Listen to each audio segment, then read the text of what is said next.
So this Giants player stood for the national anthem while everyone else was taking a knee, and he said it's because BLM is Marxist. So I went to my college library, which only sells books by Karl Marx because that's what college is, and I want to see if he's right. So let's take a look here. Let's open this up. Marxism is when you kneel during the special... oh my gosh, he was right. What's the next page? Marxism is when you don't think cops should murder black people. Oh my gosh, he was right! You people need to wake up. Look at this. Stalin is the president of BLM. Karl Marx wrote that. Wake up, sheeple. Oh my, this purse is so big and heavy. Hold it right there, ma'am. I'll be taking that. What radicalized me? What brought me to the far left? When I was a junior in high school, my dad and I went to Puerto Rico, and we built a house for a lady who was living in a shack with an actual tree growing up through the middle of her house. And then when Hurricane Maria hit in 2017, Trump refused to do much of anything for Puerto Rico. And then one of the Trump sycophants, Dinesh D'Souza, tweeted this: "Normally colonies provide resources for the nation that rules them. What does Puerto Rico provide the U.S.?" This helped me realize a couple things. One, no matter how many times I go to Puerto Rico and help build houses, the people in power will always keep them poor. There's not enough charity you can do to help these places that are impoverished. And two, the people in power only care about money and they don't care about human life. And this is why I'm okay with like a revolution, because if you saw someone go and drown a Puerto Rican kid, you would want to destroy that person. But if a person in power allows Puerto Ricans to drown in a hurricane because Puerto Rico doesn't give us enough resources, we don't see that as equally heinous. I'm gonna do a part 2 in a second. Look at this. Communist Vietnam sent the United States 450,000 protective suits for coronavirus. You know, the same Vietnam that the United States invaded, killing upwards of 200,000 civilians. The country that we dropped napalm and Agent Orange on for years in order to stop the spread of communism. They just sent us all these protective suits for no reason other than to spread goodwill. And look who reported it. The Vietnam Insider. You can't find it on any Western sources because it goes against the narrative that the communist nations have never done anything good. I think even people on the left often miss this kind of stuff because we don't look outside Western sources. And they're not going to report on anything positive that our enemies do. You know, you'll never see anything positive about China. You'll never see anything positive about Vietnam, Cuba. But oftentimes these countries are exporting, doctors and resources, whereas our country is exporting bombs. This is how I know the United States is the most propagandized nation on earth. In 2015, a poll found that 30% of GOP voters support bombing Agrabah. Do you guys know what Agrabah is? It's the fictional kingdom from the movie Aladdin. We're so propagandized, a big chunk of the population will support bombing a fictional cartoon city as long as it sounds Middle Eastern. For real though, Genie has been committing war crimes and atrocities for years. It's about time the US intervened. We can install Jafar as the leader. It will be great for the people of Agrabah as well as the United States. So how did the US create ISIS? So in 2003, the U.S. invaded Iraq, overthrew their government, and occupied the country, and we've been there ever since. So when you overthrow a country's government like that, you create a power vacuum, a situation where nobody's in charge, so now all the groups that exist at the time are going to fight for power, and that's why you see civil wars break out after we invade places. In addition to that, you make life basically chaos for the people who are living in Iraq now. They have no government, and the United States is just occupying them. So that allows groups like ISIS to rise up, trying to fill that power vacuum. And people whose lives have been now thrown into chaos are more susceptible to joining ISIS. So pretend in an alternate universe this is the United States and Iraq has the military power to come overthrow the Trump administration. If that happened and a group like ISIS popped up in America, but they were Christian instead of Muslim, how many people do you think would join it? If Iraq was occupying this country and a group said we're going to fight back and build a Christian government based on the Bible, how many people do you think would join? A lot. Great question here. Why does the U.S. overthrow socialist governments in Latin America? So right here are the 56 U.S. military interventions in Latin America. So as you can see, we have a long history of overthrowing governments on this continent. So when a left-wing leader takes power in Latin America, usually their plan involves nationalizing sectors of that country's economy. Nationalizing them means those sectors now belong to the state, and then the state can reinvest the money made from those sectors into the people. In Venezuela, this was oil. They nationalized the PDVSA, the Venezuelan oil company. In Chile and Bolivia, it was their mines. Looking at Bolivia specifically, they nationalized their mines, particularly the lithium mines, where they have 40% of the world's lithium reserves. And what happens when these countries nationalize sectors of their economy means that multinational corporations can no longer exploit those sectors of the economy because all the revenue is going to the people. This is why you have business owners like Elon Musk bragging about doing a coup in Bolivia. Because Elon Musk now gets all that Bolivian lithium. When Frederick Banting first discovered insulin, he sold the patent to the University of Toronto for $1. He knew he had found a drug that people with diabetes would rely on, one that would save their lives. He said, "Insulin does not belong to me. It belongs to the world." Fast forward to today, and now big pharmaceutical companies have a stranglehold on the insulin market. Here you can see how many companies have jacked up the prices of their insulin over the years. This is just from 2009 to 2019. In 96, when Eli Lilly started selling insulin, a 1-month supply was $21. In 2001, that was $35. And now in 2019, it is $275 for a drug that diabetic people need to live. I've met people in my personal life who have to ration their insulin, and it is horrible. I also know people who have to lie about their income so they can have Medicaid in order to pay for their insulin. And I know people who send insulin in the mail to others who can't afford it, which is illegal. It's illegal to save someone's life. Frederick Banting would be disgusted. This guy says, "Can America just import insulin from other countries way cheaper?" Well, yeah, you'd think so, wouldn't you? And a few years ago, Senator Bernie Sanders introduced a bill to do just that. The bill would start importing drugs from Canada, where the drugs are priced much cheaper, especially insulin. But the GOP and Democrat Cory Booker decided to block that bill. And wouldn't you know, Senator Cory Booker takes over $250,000 from the Big Pharma lobby. And this is why Big Pharma has spent $4.7 billion on lobbying in the last 20 years or so. Because when you have a stranglehold on the government, you can stop bills from getting passed that are going to undercut your profit margins, despite the fact that those bills would save people's lives. And Booker and the Republicans said, "Oh, we're just worried about safety regulation. We're worried that the drugs we import from Canada might be dangerous." As if Canadians are dropping dead all the time from taking faulty drugs. Canada's regulations are probably stricter than the FDA's. Oh man, I would love to talk about Chile. In 1970, the Chilean people elected Marxist President Salvador Allende.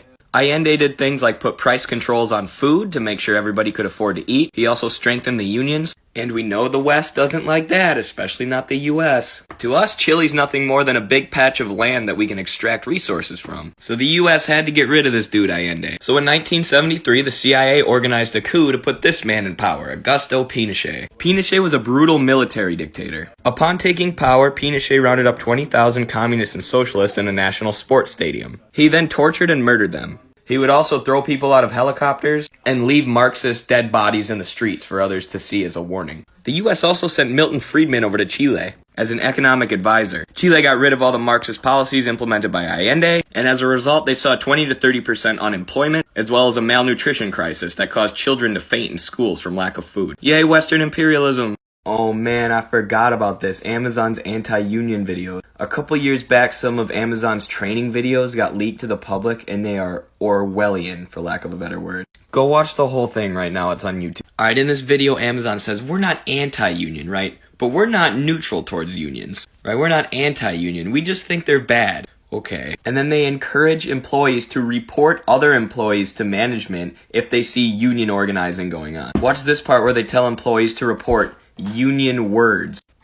The most obvious signs would include use of words associated with unions or union-led movements like living wage or steward. Hear that? You're supposed to report your coworkers if you hear them talking about a living wage. So socialism's evil and wrong, right? And in socialism, they police you for having thought crimes, right, George Orwell? But capitalism's great. In capitalism, you work 10 hours a day for the richest man in the world. And if you talk about a living wage, they fire you. That's what I call freedom. If you defend Breonna Taylor's killers, you are not pro-Second Amendment. What does the Second Amendment do? It allows us to arm ourselves against tyranny. Conservatives will say we need to arm ourselves for when the government tries to infringe on our rights. But then, when the government, the police, break into someone's house, Breonna Taylor, and her boyfriend grabs a gun to defend himself, immediately the conservatives side with the police.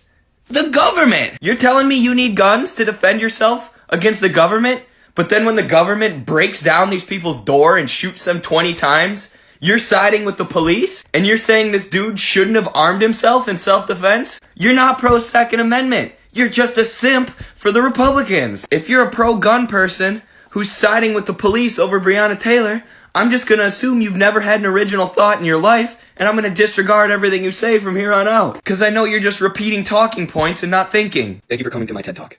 In 2013, the CIA finally admitted their role in the 1953 coup in Iran, the government they accidentally overthrew 64 years ago. So after World War II, Iranian oil was extracted and sold by the British. And at that same time, this man, Mohammad Mossadegh, was becoming extremely popular amongst the Iranian people. He was an Iranian nationalist, and he believed that the people of Iran should have a right to the resources that come from Iran. And he nationalized Iran's oil in 1951. He also implemented a bunch of social programs to make sure the money that went from that oil went to the Iranian people, which means the British now don't get that money. And that's when the British called in their good buddies, the United States. The US and the UK teamed up to overthrow Mossadegh, putting the Shah in power instead, who would then rule over Iran for the next 20 years, until a popular uprising in the 70s. It's also worth mentioning that Mossadegh was backed by the Soviet Union, so this coup was also an attempt for the US to gain an advantage over the Soviets in the Cold War. Iran was one of the many proxy battlefields. Person wants to talk about the 2003 US invasion of Iraq. The war in Iraq is what Noam Chomsky calls the worst crime of the 21st century. In the 90s, Saddam Hussein in Iraq was somewhat of an ally to the US. But in the late 90s, Hussein would stop using Iraq's oil in a way that was beneficial to the United States, which made him a primary target of regime change by the neoconservative Bush administration. The 9/11 terrorist attack sent the country into a panic, which gave the Bush administration their perfect opportunity to push for war in Iraq, despite the fact that 11 of the 15 hijackers were from Saudi Arabia. An all-out propaganda campaign was launched by corporate media. Outlets like the New York Times have since apologized for their role in promoting the war. Donald Rumsfeld told us the invasion would last a matter of weeks. Of course, now we've been there for almost 20 years. In addition, the CIA used torture to gain admission that Saddam had weapons of mass destruction, which was a lie. Iraq was a war predicated on lies. Ben Shapiro made this tweet saying that if Trump loses to Biden, it's Trump's fault because Biden's terrible, which is funny and interesting to see the Republican pundits abandoning Trump. They really think he's going to lose. But I want to address something else about this tweet. Shapiro says that Biden has the most radical left-wing agenda in American political history, and that's just not true. FDR passed Social Security and the New Deal, and he was allied with the trade unions. And he was president at a time when socialism was at its peak in America. And he appeased a lot of the demands that the socialists were making. Meanwhile, Biden has said he's going to appease Bernie supporters by lowering the Medicare age to 60. That is not a radical left agenda. Abe Lincoln was further left than Biden. He's got this quote where he's referencing Karl Marx, and the radical Republicans at the time were in favor of redistributing the land of the plantation owners to the slaves. Now that is a radical left agenda. Way further left than anything Biden has ever supported in his career. Ben Shapiro just says stuff. I can't believe how many people think he's all-knowing. This friend wants me to talk about PragerU. PragerU was founded in 2009 by conservative radio host Dennis Prager. Their stated goal is to combat left-wing bias on college campuses, which is why they call themselves a university. But they're literally just a right-wing propaganda outlet. Officially, they're a non-profit, and most of their funding comes from donations. Mostly donations from extremely wealthy conservative people. The top donors to PragerU are Dan and Ferris Wilks. These two are fracking billionaires who also have very far-right politics, if you can imagine that. And to answer the part about your teacher using PragerU as a source, it could have been legit. PragerU's videos list a lot of facts. They're just selective facts. Like they'll say America's the best country on earth because we have the highest GDP, which is true, we have the highest GDP. But if you just say the part about the GDP, you leave out the part about how America's an empire that's been extracting wealth from the global south for a century. And me pointing that out is what PragerU would call left-wing bias. For more on PragerU, check out the Gravel Institute. Hope that answered your question. Hello and welcome to Media Breakdown. Today we're talking about The Daily Wire. The Daily Wire is a conservative outlet launched in 2015 by Ben Shapiro. The website's launch was funded by the Wilks brothers, who are fracking billionaires. These are also the highest donors to PragerU. So if you're ever wondering why media outlets seem like they're pushing the exact same stuff, it's because for the most part they're all funded by the exact same people. This is what we call media hegemony. This graph shows how billionaires like the Ferris brothers and the Kochs all have foundations that fund right-wing media outlets like Turning Point USA and The Daily Wire. The most popular editor at The Daily Wire is Ben Shapiro. The cool kids philosopher Ben Shapiro makes pseudo-intellectual arguments for conservative policy positions. He pretends like he's different from the other conservatives. Like he claims right now that he's anti-Trump, yet he encourages his audience to vote Trump. And he praises Trump as... In the United States, we're taught that North Korea is a totalitarian dictatorship with an irrational hatred of freedom and the U.S. What we're not taught was that in 1950 to 53, the U.S. waged one of the most deadly wars of all time against North Korea. North Korea was the name we gave to them during the war. The real name of the country is the DPRK, or Democratic People's Republic of Korea. In just 3 years, the U.S. dropped 500,000 tons of bombs, napalm, and other chemicals on North Korea. U.S. Air Force member Curtis LeMay said that the U.S. killed 20% of the DPRK's population. He was quoted as saying the U.S. burned down every city in North Korea. 10% of the civilians in the DPRK were killed during this war, as was the son of Chinese leader Mao Zedong. In 1953, the U.S. officially withdrew, but they have left troops on the DPRK's border ever since. This is the true story of why the DPRK hates the United States government.